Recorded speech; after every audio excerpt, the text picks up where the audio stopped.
Muitas vezes a família chega na escola e pergunta assim: qual é a linha pedagógica da escola? Né?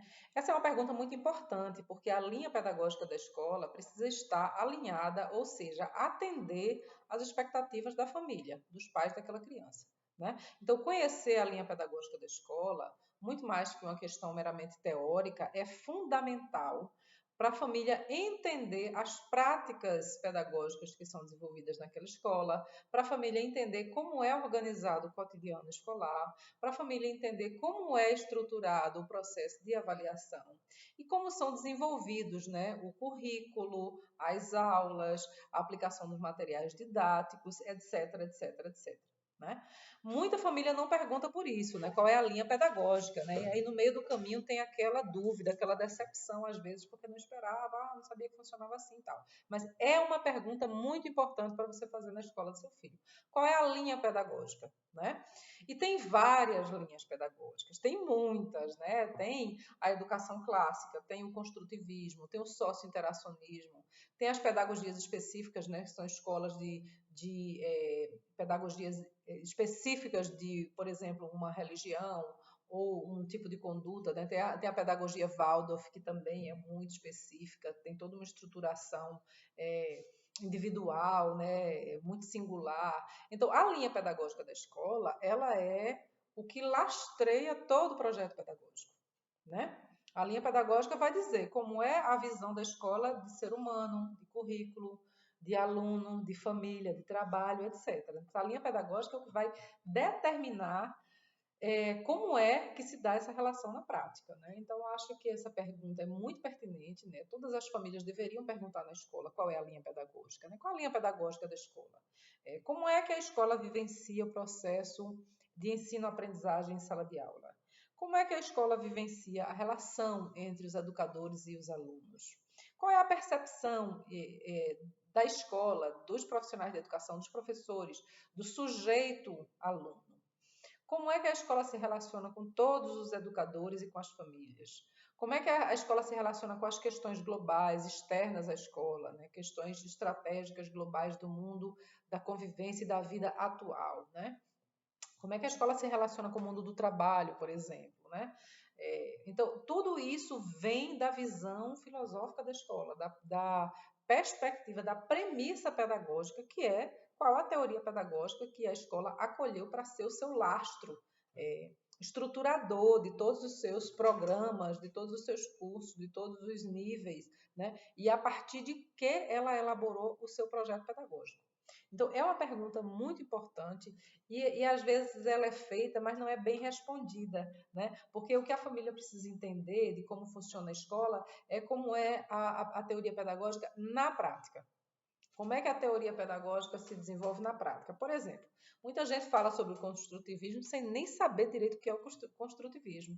Né? Algumas pessoas, inclusive, falam coisas sobre o construtivismo que não tem nada a ver com as teorias lá que foram desenvolvidas, né, por Perrenot, por Paulo Freire também aqui no Brasil, por Piaget, por Vygotsky. Cada um desses tem uma linha pedagógica. Né? É muito importante a gente entender um pouco assim do o que é que cada um quis dizer quando criou, né, a sua teoria e com base em quê, né? Quais são as principais características, né, que trouxeram a educação para o momento atual.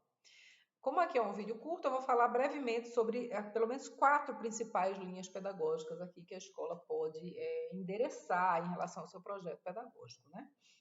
Então, por exemplo, Maurice Tardif, ele foi um teórico que ele desenvolveu uma teoria pedagógica que tinha como pressuposto as interações lado a lado entre o sujeito, o aluno e o professor em sala de aula, né? E isso é o que possibilita a aprendizagem significativa. Não é somente a figura da autoridade que diz lá o que é que o aluno tem que aprender, né? Então, Tardif veio e criou essa perspectiva da aprendizagem significativa, a colaboração mútua entre todos os agentes escolares e a perspectiva da ação dentro da escola. Então, é uma linha. Né? Outra linha que muita gente viu falar já, você provavelmente também já ouviu falar na escola do seu filho, é Vygotsky. Vygotsky é um dos principais teóricos da educação contemporânea. Né? Quais são as principais contribuições do Vygotsky para a educação? Ele falava, por exemplo, da mediação no processo educativo, né? Então, o professor, ele não é uma figura de autoridade, ele é uma figura de mediação, ele auxilia a aprendizagem do aluno. Ele não é um empregado do aluno, ele auxilia a aprendizagem do aluno. Né? A mediação surge como um pressuposto, no sentido de que o professor precisa fazer essas duas esferas se encontrarem. Né? Aqui, o conhecimento e aqui, a capacidade de aprendizagem do aluno. Então, a mediação do professor surge nessa perspectiva. Né? Ele desenvolveu um conceito também muito interessante, né? Que é o conceito de zona proximal, né? Zona de desenvolvimento proximal, ou seja, a aprendizagem só ocorre quando o cérebro do aluno, da criança, sai daquela zona de conforto, é desafiado e avança no sentido da construção do conhecimento. Então, o Vygotsky foi uma figura muito importante, né? Porque ele falava da educação contextualizada, ou seja, qual é o contexto onde a escola está inserida, qual o contexto onde a educação ali se desenvolve, né? Quais são os elementos das situações didáticas que a escola enfrenta, né? Para possibilitar que o aluno faça aquela leitura não para dentro da escola, mas para a vida do aluno. Muito interessante a contribuição do Vygotsky, que também tem uma bibliografia extensa, enorme. Perrenot é um dos principais, assim, representantes, né, do construtivismo atual, né, como a gente vê e vivencia o construtivismo a partir de Perrenot. Ele falava muito sobre situações de aprendizagem e competências, inclusive todo o nosso currículo hoje brasileiro é baseado na perspectiva do desenvolvimento de competências. Qual é a diferença? A diferença é que a escola antigamente, 50 anos atrás, se preocupava somente com conteúdo, né? Matéria, disciplina. Ah, você vai ver o conteúdo X de tal disciplina, e aí era totalmente focado no conteúdo. O conceito de competência é diferente, né? Eu já fiz um vídeo aqui no canal falando sobre o conceito de competência para vocês podem checar ele aí no canal.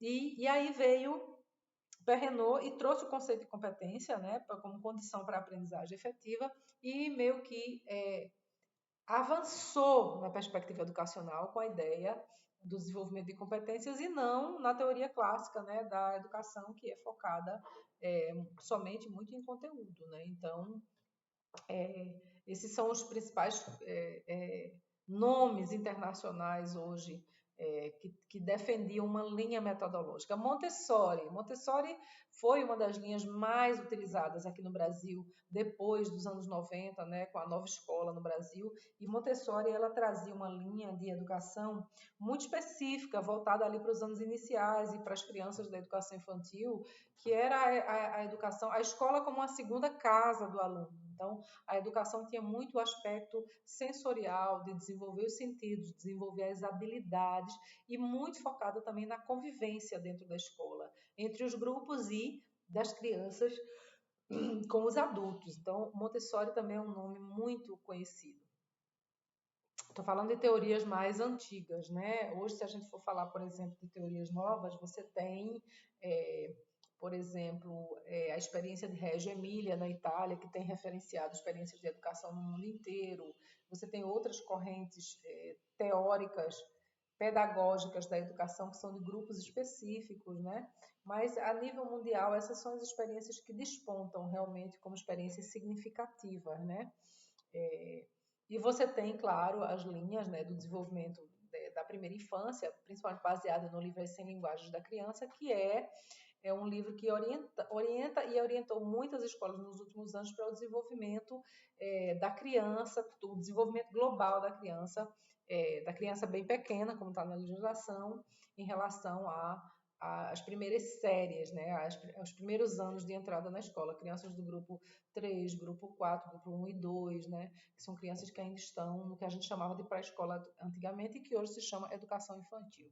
Então, também são nomes importantes, né? E, claro, não dá para falar de correntes teóricas hoje sem a gente mencionar a grande contribuição global do Paulo Freire, né, para o cenário da pedagogia, né? Paulo Freire veio com uma perspectiva, né, uma linha teórica de pedagogia da educação que tinha muito a ver com o afeto, com a escuta, tinha muito a ver com a transformação do cenário onde o sujeito está vivendo a partir da compreensão crítica do cenário onde ele está inserido e da compreensão crítica de todos os fatores que levaram esse cenário a existir. Então, ele fala muito, né, da escola crítica e criativa, né? Então, Paulo Freire é ainda um grande nome da educação e nos orgulha muito aos brasileiros ter um nome como esse figurando assim. É um dos brasileiros mais citados nas publicações acadêmicas no mundo inteiro. Vocês podem ver isso nos indexadores como Cielo, como o Google Acadêmico, né? Você coloca lá, busca por citação, você vai ver que Paulo Freire é talvez o brasileiro mais citado, né? Pela contribuição mundial que ele deu na sua perspectiva de educação.